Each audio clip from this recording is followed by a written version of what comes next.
सलाम दोस्तों, इंडिया की रियासत जूनागढ़ में अगर किसी की नाक कटी हुई होती तो उसका अमूमी मतलब यही होता था कि ये शख्स कादू मकरानी का शिकार हो चुका है। कादू मकरानी अंग्रेजों के लिए डाकू बल्कि मकामियों के लिए वतन का रखवाला समझा जाता था। आइए इस वीडियो में कादू मकरानी की कहानी समझने की कोशिश करते हैं।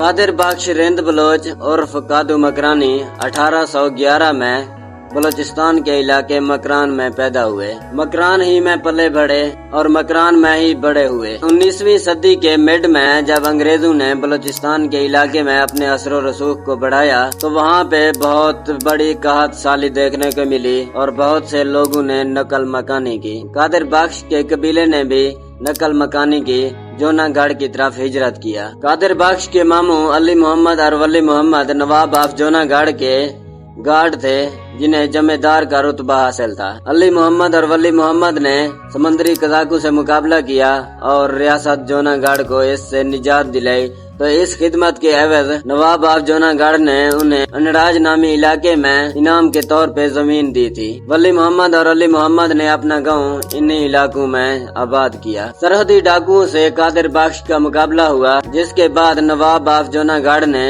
उन्हें अमरापुर में और उसके साथी साहिब दाद को सुरनौ में जमीन दी थी।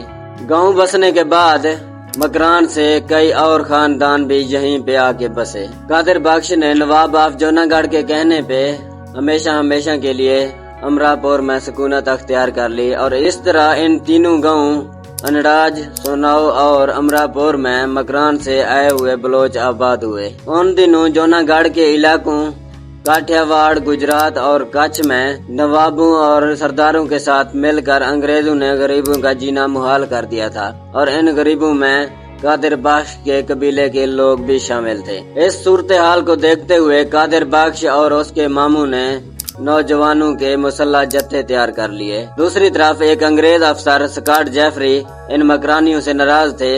वो कादिर बख्श और उनके मामू के खिलाफ कार्रवाई के लिए बहाने की तलाश में रहते थे। एक दफा अंग्रेज हुकूमत के एहलकार अली मोहम्मद के गांव में आए और इनसे असला हवालगी का मुतालबा किया तो अली मोहम्मद ने जवाब दिया कि असला हमारा जेवर है, इसे जमा करने का सवाल ही पैदा नहीं होता। नवाब ऑफ जूनागढ़ रसूल खान जी ने अपने दीवान हरिदास को हुक्म दिया कि वो गांव अनराज में जाएं और लोगों को गैर मुसल्लह करके हथियार वापस ले आएं। अगर लोग हथियार ना दें तो गांव खाली करवा दें। जब दीवान ने ये हुक्म सुनाया तो गांव वालों ने गांव खाली करने के बजाय मुजाहमत का फैसला किया। अंग्रेज हुकाम ने हुक्म दिया कि 24 घंटों के अंदर अंदर गांव खाली करवा दें वरना मुकाबले के लिए तैयार रहें। तो कादिर बख्श ने ऐलान किया कि हम मुकाबले के लिए तैयार हैं। कादिर बख्श ने अपने बच्चों और खवातीन को महफूज मकाम पे मुंतकिल कर दिया। अंग्रेज फौज के कमांडर स्कॉट, जो मानेकवाड़ा के पॉलिटिकल एजेंट भी थे, 14 अगस्त 1844 को गांव पे हमला कर दिया। गांव वालों ने अली मोहम्मद, साहिब दाद और कादिर बख्श की क़यादत में डट कर मुकाबला किया, लेकिन तोप खाने ने तबाही मचा दी। दौरान मुकाबला अली मोहम्मद ने कादिर बख्श और उनके साथियों को अमरापुर जाने का मशवरा दिया। उसी दौरान कादिर बख्श और उनके साथी वहां से फरार हो गए। वहां पे बच जाने वाले उनके मामू और दीगर साथी हलाक हो गए। जब अंग्रेज अफसर स्कॉट को मालूम हुआ कि कादिर बख्श ने लड़ाई में हिस्सा लिया और बच कर निकल गए हैं तो उसने हुक्म दिया कि उसके बच्चों और खवातीन को गिरफ्तार करके दिराड़ जेल में डाला जाए। उनका ख्याल था कि ये सुनकर कादिर बख्श और उसके साथी गिरफ्तारी दे देंगे। जूनागढ़ के दीवान हरिदास ने हुक्म दिया कि कादिर बख्श के बच्चों और खवातीन को गिरफ्तार करके ले आओ। जब कादिर बख्श और उनके साथियों को मालूम हुआ तो प्रभाषण पाइन के करीब भालपुर गांव में काफिले पे हमला किया, जिसमें 2 सवार मारे गए। अगले रोज स्कॉट ने बम्बई अखबारात में कादिर बख्श को डाकू डिक्लेयर कर दिया। उसके बाद कादिर बख्श ने अपने बच्चों और खवातीन को मकरान रवाना कर दिया।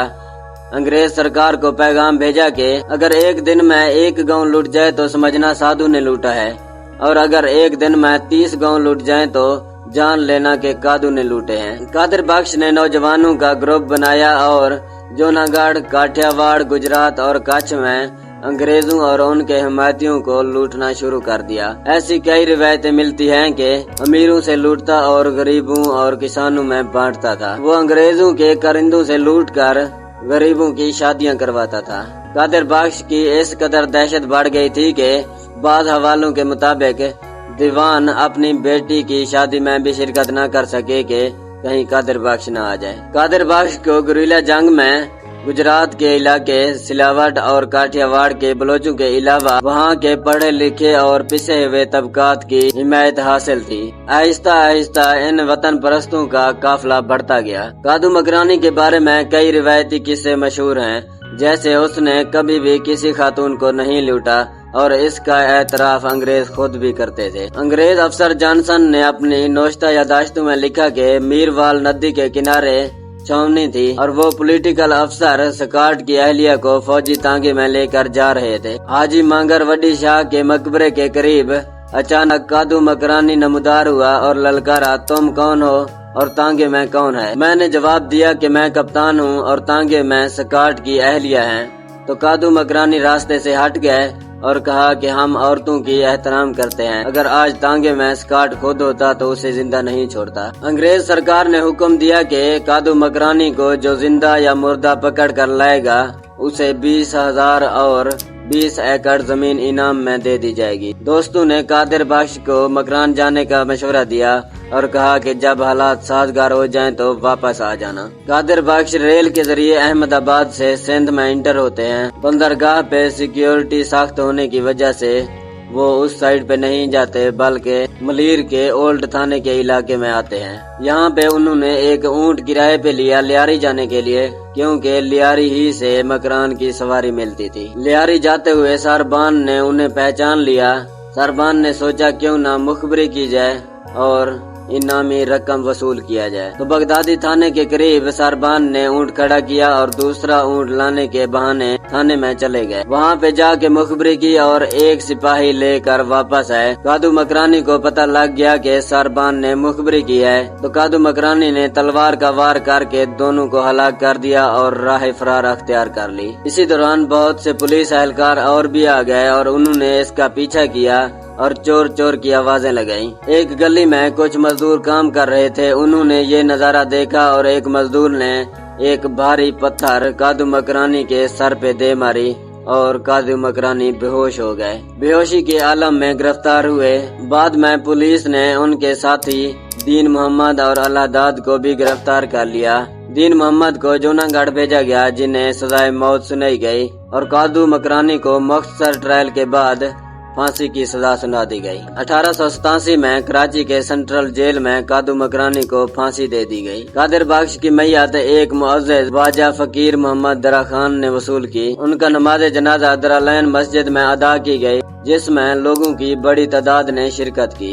उनकी तदफीन मेवा शाह कब्रिस्तान में की गई। कब्र पर लोगों की आमद की वजह से अंग्रेज हुकूमत ने पाबंदी लगा दी और गार्ड तैनात कर दिए। कादू मकरानी के कब्र के साथ ही एक पत्थर मौजूद है। कहा जाता है कि ये वही पत्थर है जो मजदूर ने उनके सर पे दे मारी थी। उनके कब्र पे शहीद कादू मकरानी मुजाहिद सकना काठीवाड़ तहरीर है। कादू मकरानी की एक हमशीरा आंसू गोठ मलीर में रहती थी, जबकि कुछ रिश्तेदार कलाकोट लियारी में रहते थे। जब जूनागढ़ के हालात साजगार हुए तो ये कुंभा वापस जूनागढ़ चला गया। मुकद्दर की सितम ज़रीफी देखिए तो नवाब ऑफ जूनागढ़ का कुंभा कराची में, जबकि कादू मकरानी जो कराची में दफन है उनका कुंभा जूनागढ़ में आबाद है। कादू मकरानी को गुजरात का सुरमा भी कहा जाता है। उन्हीं दिनों में जूनागढ़ में तैनात एक अंग्रेज एहलकार जॉनसन अपनी किताब काठियावाड़ के बागी में लिखते हैं कि कादिर बख्श ने जूनागढ़ के 8 गांव लूटे, 71 ताजरों को कत्ल किया, 89 अफराद की नाक काटी। कटी हुई नाकों की सर्जरी कर के जूनागढ़ के डॉक्टर थरंदास नाक की सर्जरी के माहिर बन गए। कादू मकरानी के इस अमल पे गुजराती जबान में शायरी भी की गई, जिसका तर्जमा कुछ इस तरह है। उसने कमर पर बंधी तलवार को कैंची बना दिया है और कटी हुई नाक की दुकान खोल रखी है। जहां 1 पैसे में 8 नाक बिकते हैं। आज की वीडियो यहीं पे एंड होती है। वीडियो अच्छी लगे तो लाइक करें, शेयर करें। अगर कोई गलती दिखे तो नीचे कमेंट बॉक्स में लाजिम बताइएगा ताकि उस गलती को सुधारा जा सके। मजीद वीडियोस के लिए हमारे चैनल को सब्सक्राइब करें। मिलते हैं नेक्स्ट वीडियो में, तब तक के लिए अल्लाह हाफिज।